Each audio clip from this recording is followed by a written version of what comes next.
हे मेरे मन तू सदा धन्य कर यहोवा को, हे मेरे मन तू सदा।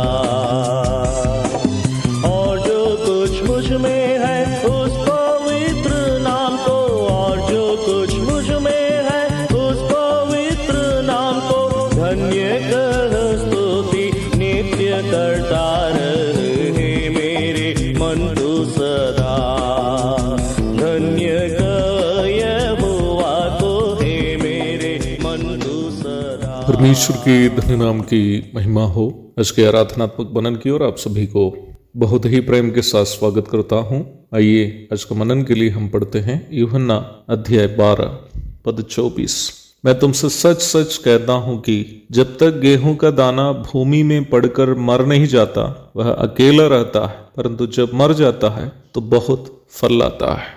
पढ़े गए बाइबल भाग में हमारे प्रभु यीशु मसीह जीवन के सारांश को सरल शब्दों में समझाया है। आश्चर्य रूप में देखा जाए प्रभु यह अपनी ही मृत्यु की भविष्यवाणी कर रहा था, और देखा जाए मसीह जीवन का आधार एवं सारांश प्रभु यीशु मसीह की मृत्यु एवं पुनरुत्थान ही है। यद्यपि प्रभु यीशु मसीह के कुंवारी जन्म, पवित्र जीवन, चमत्कार कार्य आदि हर बातें हमारे लिए महत्वपूर्ण तो है ही, पर यदि इन सब बातों के बावजूद प्रभु की मृत्यु और पुनरुत्थान नहीं होता तो हमारा उद्धार कभी भी संभव नहीं होता।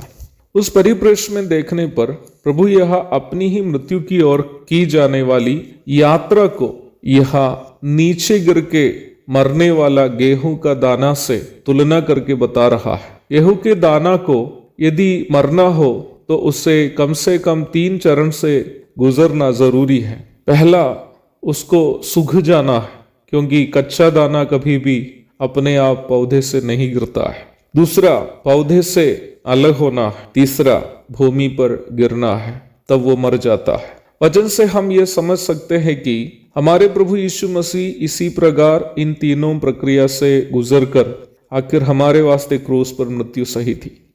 यूहन्ना रचित सुसमाचार के 13वां अध्याय में प्रभु यीशु मसीह जो स्वयं अगम्य ज्योति में रहने वाला परम पवित्र परमेश्वर के द्वितीय व्यक्तित्व था, अपने सारे अधिकार और पदवी का नजरअंदाज करके एक गुलाम की तरह अपने ही शिष्यों के पांव धोते हुए हम पढ़ते हैं। यूहन्ना अध्याय 13 पद 4 से 12 तक। ये काम उन दिनों में केवल गुलाम लोग करते थे। आप ये नहीं भूले कि उन दिनों में रोम के गुलामों को ना ही नागरिकता था, ना ही उन्हें इंसान समझे जाते थे। उन्हें केवल घर के पालतू जानवर के साथ गिने जाते थे। हमारे प्रभु यीशु मसीह हमारे खातिर अपने आप को एक गुलाम के रूप में सुखा दिया।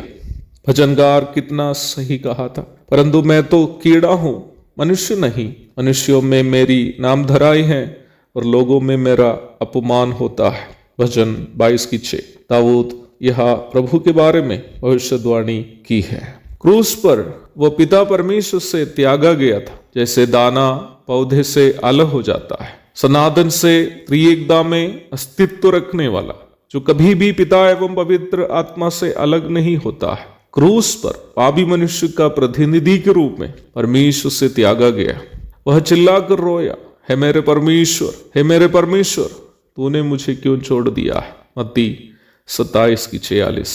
वास्तव में मैं और आप यदि पाप के दंड स्वरूप नंदकालीन नरक चले जाते तो हम वहां जो रोना रोते उसे प्रभु हमारे वास्ते क्रूस पर परमेश्वर से त्यागी गई स्थिति में रो रहा था।